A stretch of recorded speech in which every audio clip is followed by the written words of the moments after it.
So for part 2 here, let's do cosines and tangents. So here's our standard cosine curve we spent all last chapter talking about. It's just a sine curve, just shifted by half of a pi. Okay, domain, any x we want, range from 1 down to -1. Again, it's not a one-to-one function because the horizontal line test doesn't work. So what we do is we restrict this one. But we're not going to use the same restrictions we used with sine because that wouldn't work because of this guy and this guy. So we're going to go from here down to here, which is a 0 up through a pi. So if we restrict the domain, we can get it to be a one-to-one function.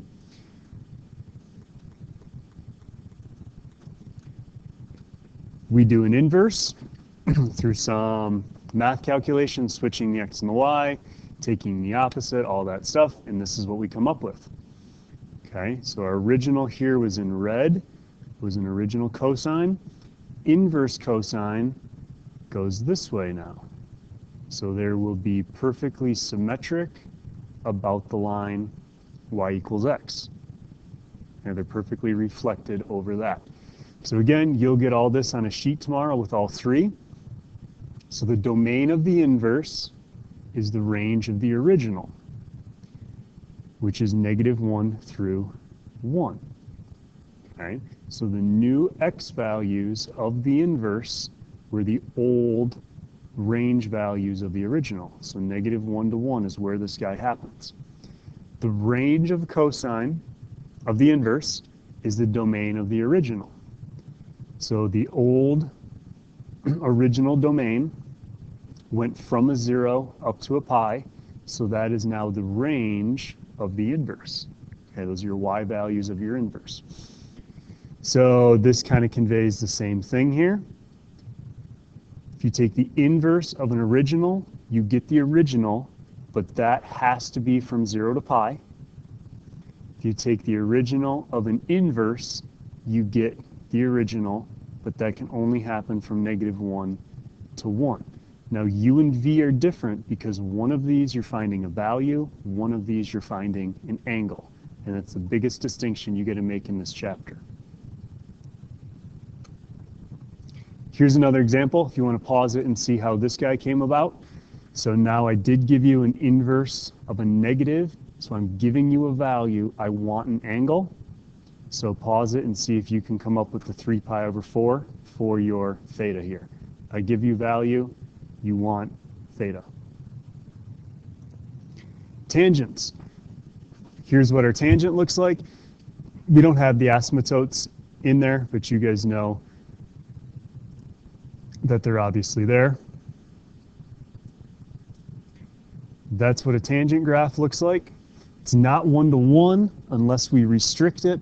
The easiest restriction is obviously just one of these little in between two asymptotes here, kind of like when we graphed a tangent, we went from -pi/2 to pi/2. Tangents increase from left to right. They're bounded by the asymptotes. These guys are one-to-one functions.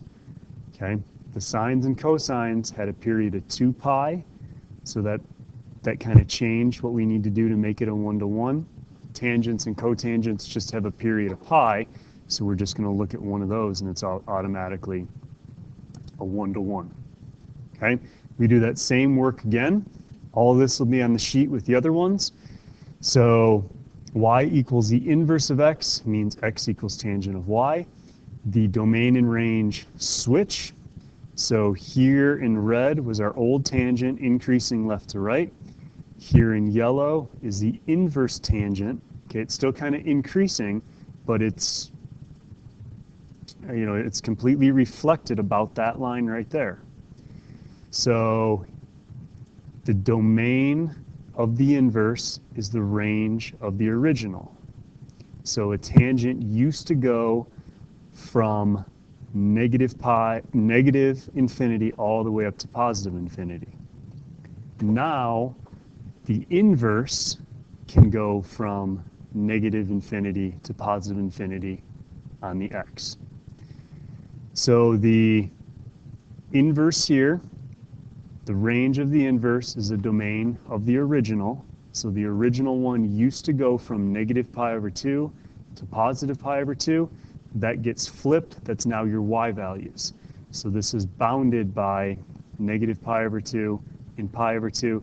You can think like there's some horizontal asymptotes here, keeping those guys bounded if that helps you. Okay, and all of these for all three will be on a little sheet so we get used to it. Again, inverse of an original is the original if that original falls in this range.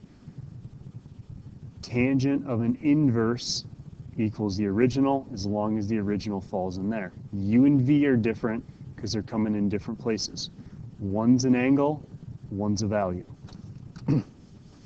Here's a tangent example, so you can pause that and look through that there. So I'm asking inverse tangent of negative square root of 3. So where is the tangent negative square root of 3? Okay. Now, something to help you before we start practicing these on Monday is think about what we just did. Okay. We said we take inverse sines here and we take an inverse sine down here from negative pi over 2 to pi over 2. The reason for that is we want one place where sines are positive, we want one place where sines are negative. If we used this quadrant in 2, sines are positive over here doesn't do us any good. One positive, one negative. If you go do that with a cosine now, okay, everything's going to be in quadrant 1. If you take a cosine down, an inverse cosine down here, it's still positive because of this x. So to get a negative cosine, we want one positive, one negative. We come over here to quadrant 2. Now tangent's the only one you got to really remember here because we can grab a tangent in quadrant 1